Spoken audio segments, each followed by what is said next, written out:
Hello, I am reading from a book called Communication in the Real World. This is chapter 1.2. It's about 10 pages long, and here we go. The communication process, learning objectives. 1. Identify and define the components of the transmission model of communication. 2. Identify and define the components of the interaction model of communication. 3. Identify and define the components of the transaction model of communication. 4. Compare and contrast the three models of communication. 5. Use the transaction model of communication to analyze a recent communication encounter.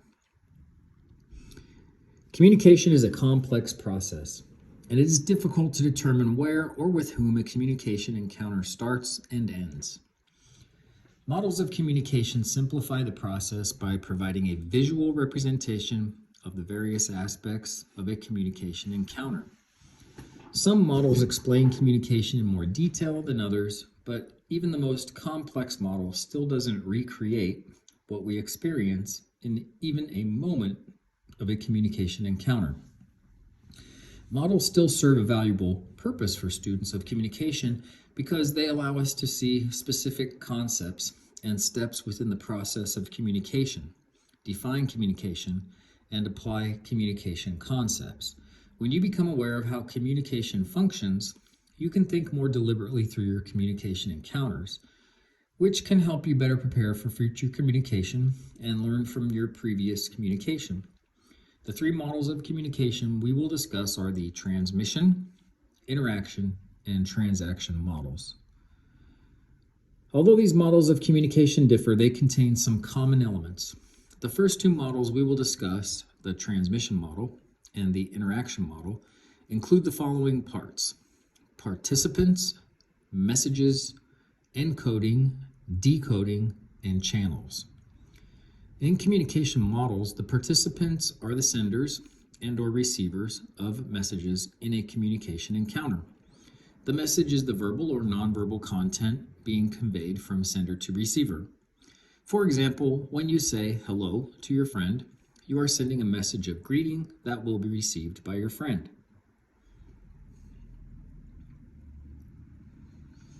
The internal cognitive process that allows participants to send, receive, and understand messages is the encoding and decoding process. Encoding is the process of turning thoughts into communication. As we will learn later, the level of conscious thought that goes into encoding messages varies. Decoding is the process of turning communication into thoughts. For example, you may realize you're hungry and encode the following message to send to your roommate. I'm hungry. Do you want to get pizza tonight?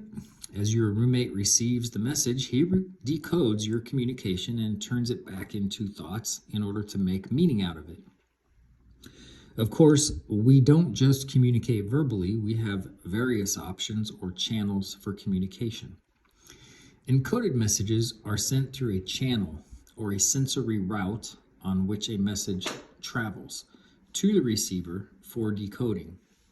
While communication can be sent and received using any sensory route, sight, smell, touch, taste, or sound, most communication occurs through visual, sight, and/or auditory sound channels. If your roommate has headphones on and is engrossed in a video game, you may need to get his attention by waving your hands before you can ask him about dinner. Transmission model of communication. The transmission model of communication describes communication as a linear, one-way process in which a sender intentionally transmits a message to a receiver. This model focuses on the sender and message within a communication encounter. Although the receiver is included in the model, this role is viewed as more of a target or endpoint rather than part of an ongoing process. We are left to presume that the receiver either successfully receives and understands the message or does not. The scholars who designed this model extended on a linear model proposed by Aristotle centuries before that included a speaker, message, and hearer. They were also influenced by the advent and spread of new communication technologies of the time, such as telegraphy and radio. And you can probably see these technical influences within the model.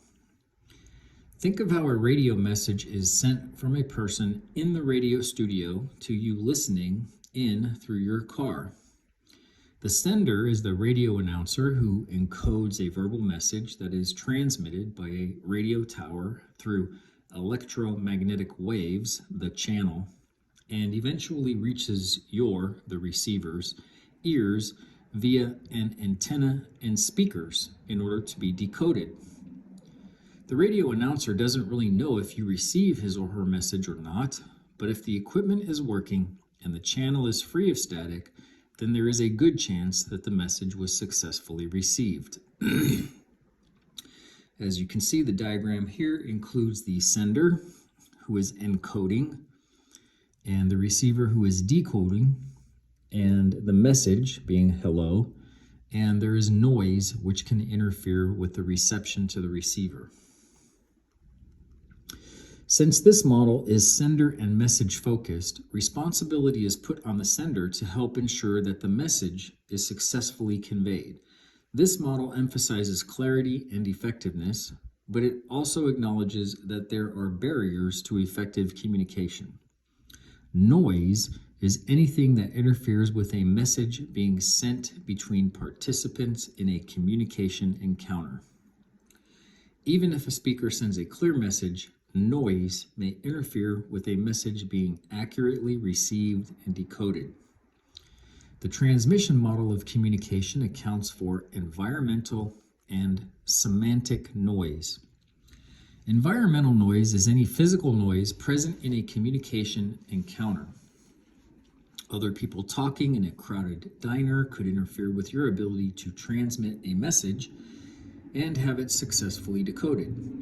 While environmental noise interferes with the transmission of the message, semantic noise refers to noise that occurs in the encoding and decoding process when participants do not understand a symbol. To use a technical example, FM antennae can't decode AM radio signals and vice versa. Likewise, most French speakers can't decode Swedish and vice versa.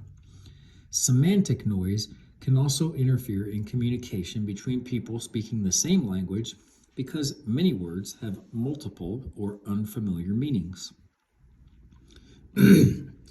Although the transmission model may seem simple or even underdeveloped to us today, the creation of this model allowed scholars to examine the communication process in new ways, which eventually led to more complex models and theories of communication that we will discuss more later.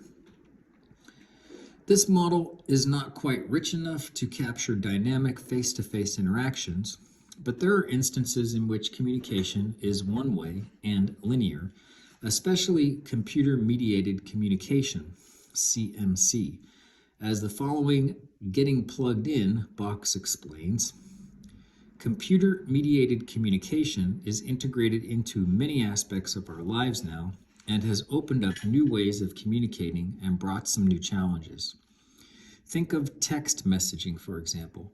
The transmission model of communication is well suited for describing the act of text messaging, since the sender isn't sure that the meaning was effectively conveyed or that the message was received at all. Noise can also interfere with the transmission of a text. If you use an abbreviation the receiver doesn't know, or the phone autocorrects to something completely different than you meant, then semantic noise has interfered with the message transmission. I enjoy bargain hunting at thrift stores, so I just recently sent a text to a friend asking if she wanted to go thrifting over the weekend. After she replied with, "What?" I received my text and saw that my smartphone had auto-corrected thrifting to thrusting. You have likely experienced similar problems with text messaging. and a quick Google search for examples of text messages made funny or embarrassing by the autocorrect feature proves that many others do too. Just as an aside, we should remember that CMC is an abbreviation and it stands for Computer-mediated communication. Getting plugged in, computer-mediated communication. When the first computers were created around World War II and the first emails exchanged in the early 1960s, we took the first steps toward a future filled with computer-mediated communication. Those early steps turned into huge strides in the late 1980s and early 1990s when personal computers started becoming regular features in offices, classrooms, and homes. I remember getting our first home computer, a Tandy from Radio Shack, in the early 1990s, and then getting our first internet connection at home in about 1995. I set up my first email account in 1996 and remember how novel and exciting it was to send and receive emails. I wasn't imagining a time when I would get dozens of emails a day, much less be able to check them on my cell phone. Many of you reading this book probably can't remember a time without computer-mediated communication.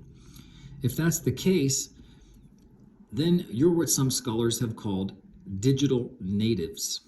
When you take a moment to think about how, over the past 20 years, computer-mediated communication has changed the way we teach and learn, communication at work, stay in touch with our friends, initiate romantic relationships, search for jobs, manage our money, get our news, and participate in our democracy, it really is amazing to think that all that used to take place without computers. But the increasing use of computer-mediated communication has also raised some questions and concerns, even among those of you who are digital natives. Almost half of the students in my latest communication research class wanted to do their final research projects on something related to social media. Many of them were interested in studying the effects of computer-mediated communication on our personal lives and relationships. This desire to study and question computer-mediated communication may stem from an anxiety that people have about the seeming loss or devaluing of face-to-face communication. And that's abbreviated FTF, face-to-face. Aside from concerns about the digital cocoons that many of us find ourselves in, computer-mediated communication has also raised concerns about privacy, cyberbullying, and lack of civility in online interactions. We will continue to explore many of these issues in the Getting Plugged In feature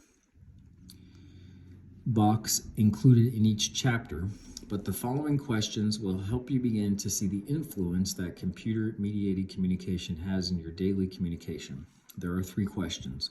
1, in a typical day, what types of CMC do you use? 2, what are some ways that CMC reduces stress in your life? What are some more ways that CMC increases stress in your life? Overall, do you think CMC adds to or reduces your stress more? And number 3, do you think we as a society have less value for face-to-face communication than we used to? Why or why not? Interaction model of communication. The interaction model of communication describes communication as a process in which participants alternate positions as sender and receiver and generate meaning by sending messages and receiving feedback within physical and psychological contexts. Rather than illustrating communication as a linear, one-way process, the interaction model incorporates feedback, which makes communication a more interactive, two-way process. Feedback includes messages sent in response to other messages.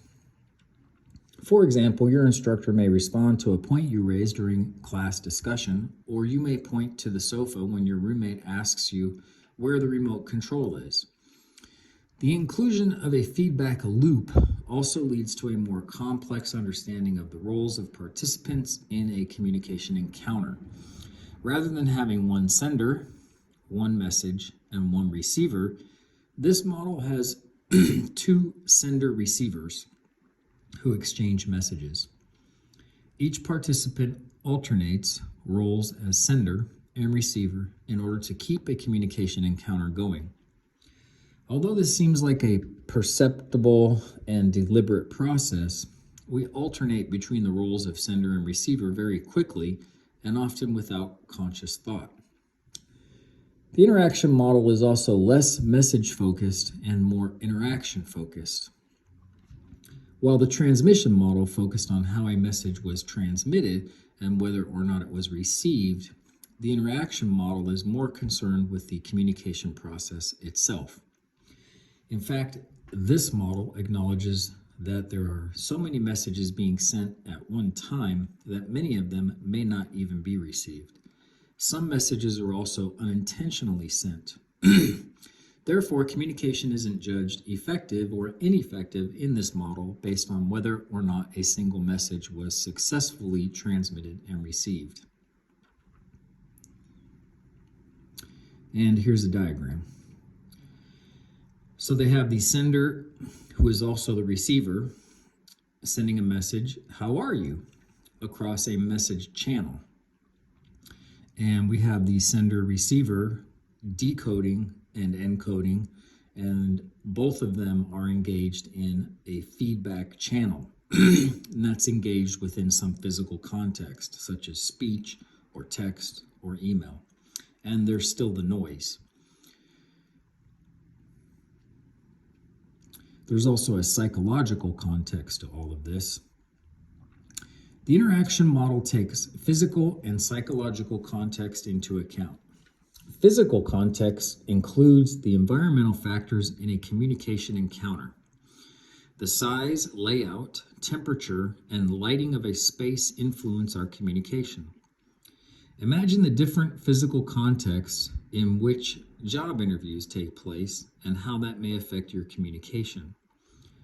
I have had job interviews on a sofa in a comfortable office, sitting around a large conference table, and even once in an auditorium where I was positioned on the stage facing about 20 potential colleagues seated in the audience.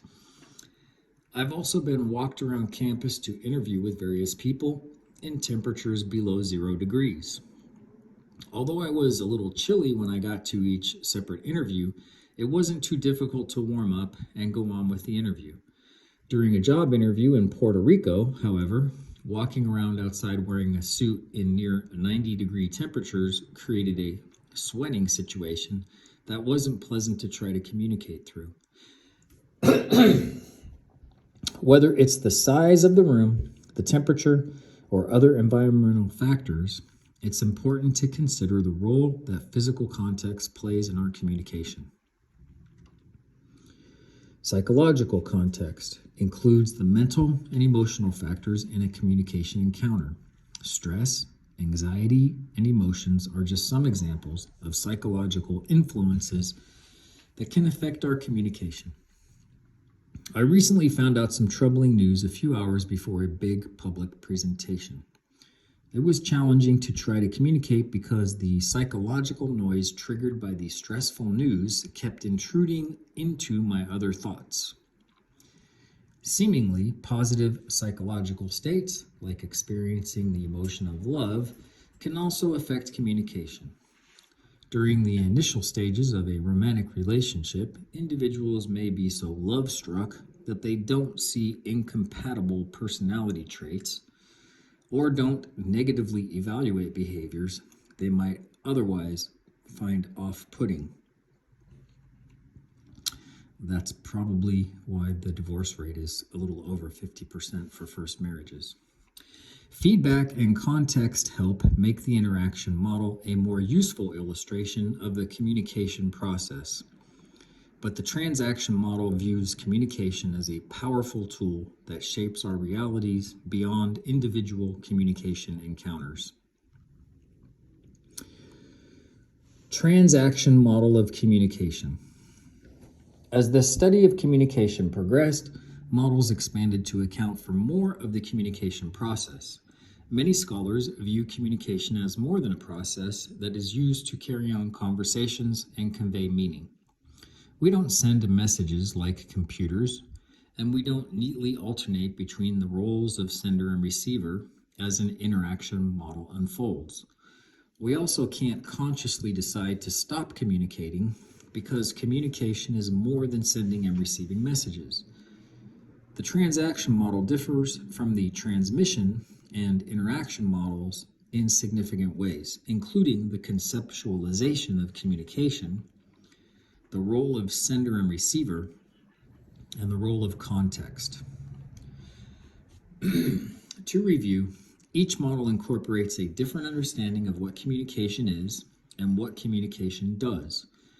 The transmission model views communication as a thing, like an information packet that is sent from one place to another.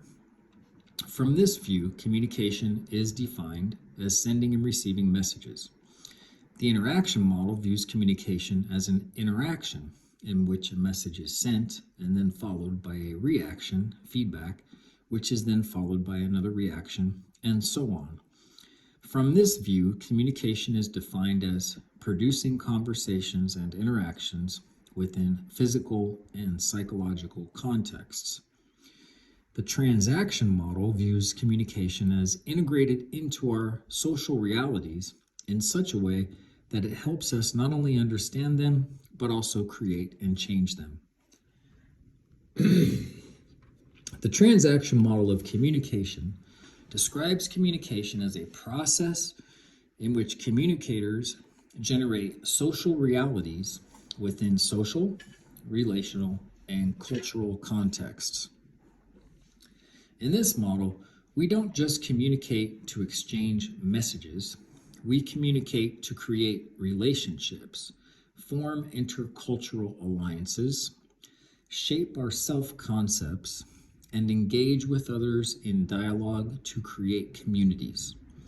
In short, we don't communicate about our realities. Communication helps to construct our realities. The roles of sender and receiver in the transaction model of communication differ significantly from the other models. Instead of labeling participants as senders and receivers, the people in a communication encounter are referred to as communicators. Unlike the interaction model, which suggests that participants alternate positions as sender and receiver, the transaction model suggests that we are simultaneously senders and receivers.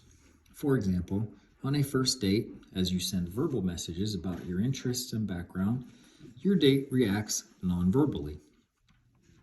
You don't wait until you are done sending your verbal message to start receiving and decoding the non-verbal messages of your date. Instead, you are simultaneously sending your verbal message and receiving your date's nonverbal messages.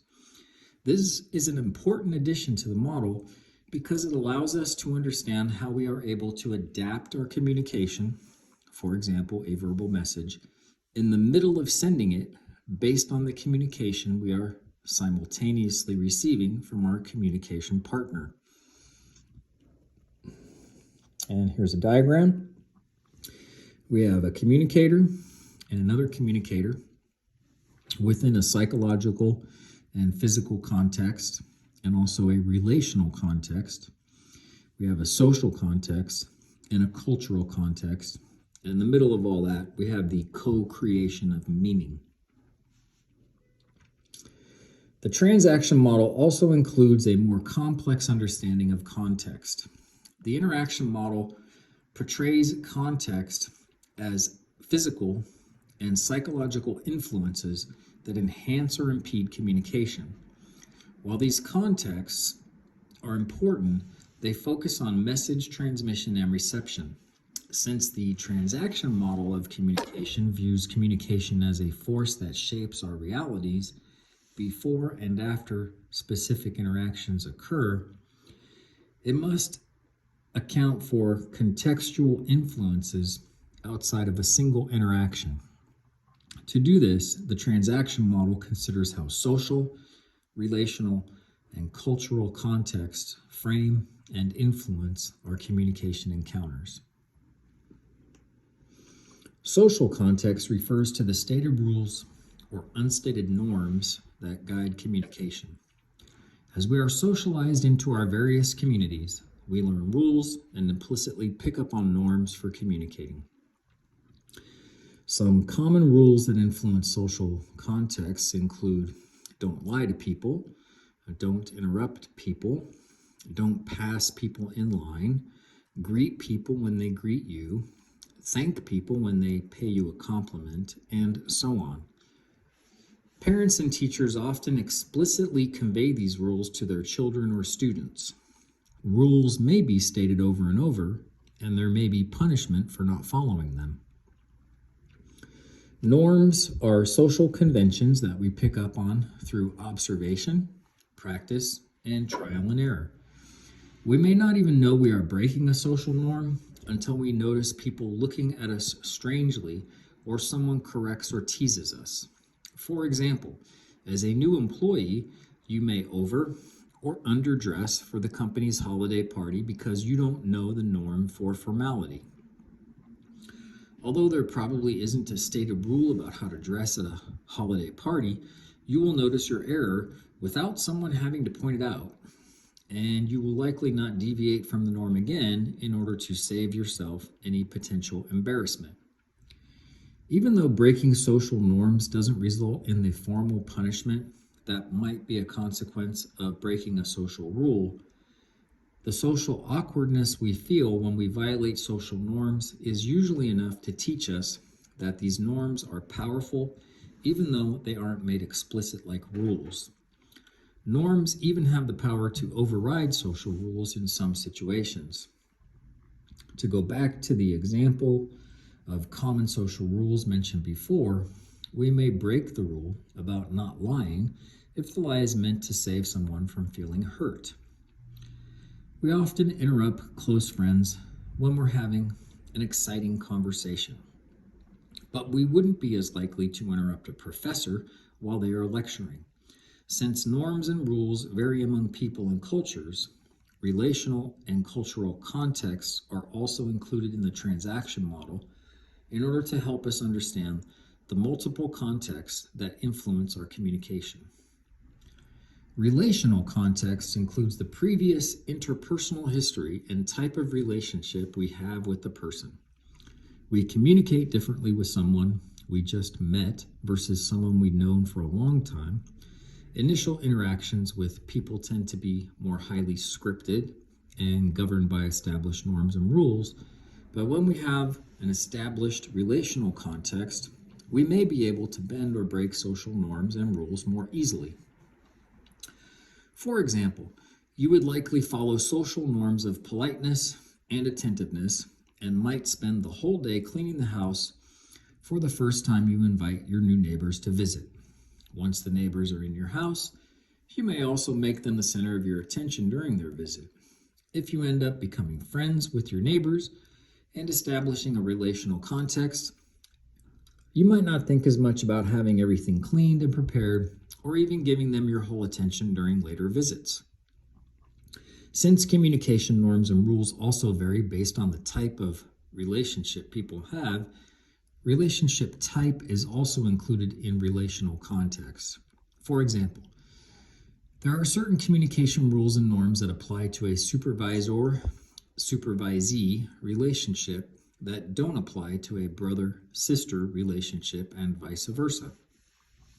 Just as social norms and relational history influence how we communicate, so does culture.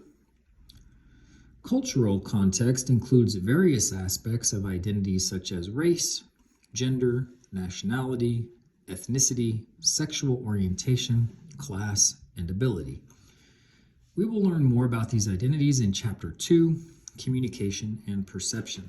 But for now, it is important for us to understand that whether we are aware of it or not, we all have multiple cultural identities that influence our communication. Some people, especially those with identities that have been historically marginalized, are regularly aware of how their cultural identities influence their communication and influence how others communicate with them. Conversely, people with identities that are dominant or in the majority may rarely, if ever, think about the role their cultural identities play in their communication.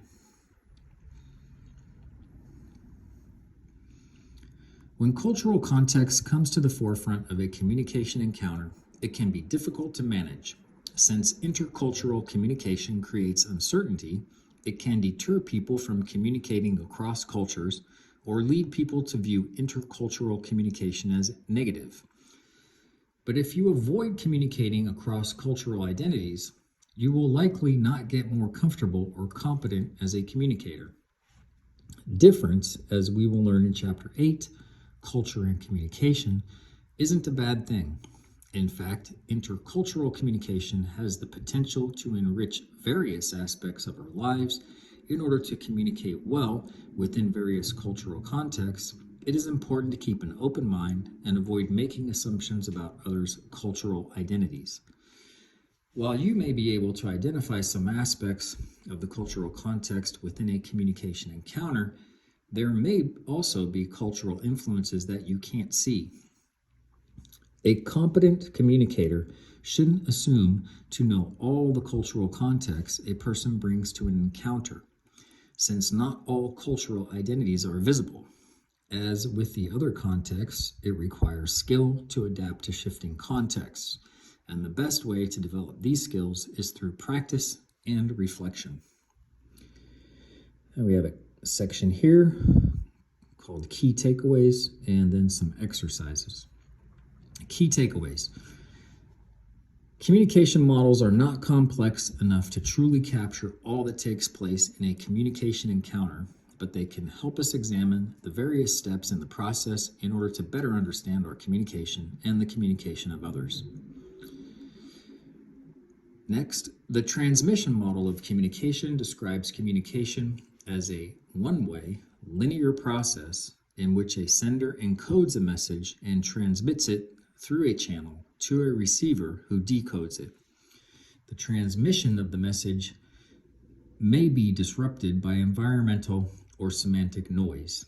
This model is usually too simple to capture face-to-face interactions, but can be usefully applied to computer-mediated communication. Next, the interaction model of communication describes communication as a two-way process in which participants alternate positions as sender and receiver and generate meaning by sending and receiving feedback within physical and psychological contexts. This model captures the interactive aspects of communication, but still doesn't account for how communication constructs our realities and is influenced by social and cultural contexts. Finally, the transaction model of communication describes communication as a process in which communicators generate social realities within social, relational, and cultural contexts. This model includes participants who are simultaneously senders and receivers and accounts for how communication constructs our realities, relationships, and communities. The exercises are 3. 1. Getting integrated. How might knowing the various components of the communication process help you in your academic life, your professional life, and your civic life? 2.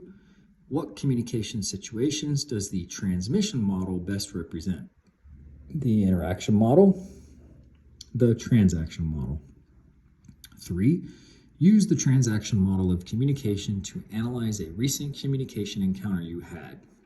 Sketch out the communication encounter and make sure to label each part of the model: communicators, message, channel, feedback, and physical, psychological, social, relational, and cultural contexts. And as you can see, that's the end of the chapter. The next chapter is 1.3, Communication Principles, and I will start that after taking a break.